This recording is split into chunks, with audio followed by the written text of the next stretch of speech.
Welcome. I know why you're here. You're thinking about this scenario before you pack up and get ready for your hiking trip. So you're in the middle of the forest, you have only 2 miles back to get to your car, but your phone died, you don't have a backup, you got off trail somehow, you have a little bit of food left, and no more water. Oh my gosh, what do you do?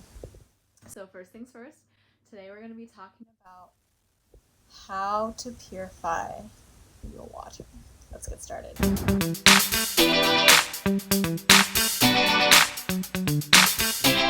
Okay, so today we're going to cover 4 different ways of purifying water through the methods of boiling, filtrating, distilling, and chlorinating, or other methods as well. So let's go back to that scenario in the forest where we have a little bit of food but no water. So we need to find a source of water.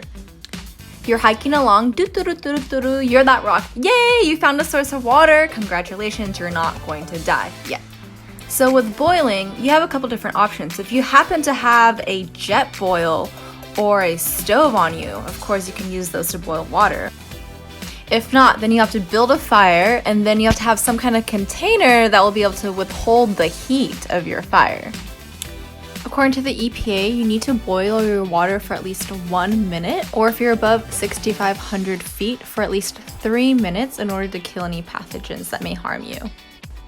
Great, but what happens if there's insects and mud and sand and all kinds of gross stuff that I just don't want to drink?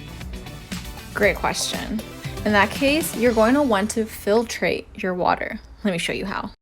So you'll need a plastic water bottle and then something sharp like a knife so you can cut it along the line as you see in the picture, and then you'll flip it upside down, puncture a hole in the lid, and you're going to be layering this water bottle, which is going to be your filtration system. The first layer is actually going to be charcoal or the ashes from the fire, as you can recall. The finer that you can crush the ashes, the better the water will be filtrated. The second layer is going to be dirt, which these are materials that should be readily available in the wild like the forest. Above the dirt is going to be a layer of sand, and then above the sand is going to be grass or some kind of banana leaves, plant leaves, but they can't be toxic, of course. And then above that is gravel. Now the final layer is going to be a piece of cloth. You can cut that perhaps from a t-shirt or pants, and you're going to place it between the bottle cap and the plastic bottle. Yay, you've completed your filtration system, so now you can pour your water into it. What's really nice about this design is that the other portion that you had cut from can now be your container in which you can collect and drink your water from. Another method uses the science of distilling water called a solar still, and so you dig a hole into the ground. On the bottom you'd place a container. You can fill it on the sides with leaves because leaves have a lot of moisture, so water content is very high.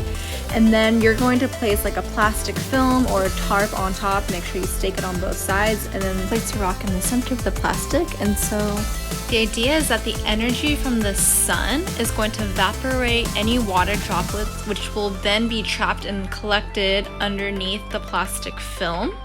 Then you'll see that as condensation with gravity. It will eventually start to fall, become precipitation, and then in your cup you'll have pure distilled water.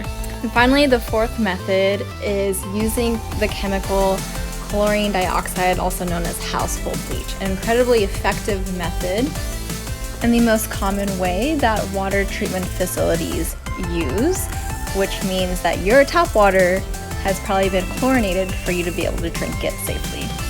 Obviously, you can't just dump a bunch of bleach into the water, otherwise you're going to die. So it's just a very small amount, about 2 drops per liter. Another chemical that you can use is iodine, which is actually used in the medical field to prevent infection and can also be seen in normal table salt, as iodine is an important nutrient for our survival. The ratio of iodine per water is about 5 drops if the water is clear, or 10 drops if the water is more cloudy per liter. It's also important to know that you need to wait at least 30 minutes before drinking the water to ensure that it is safe.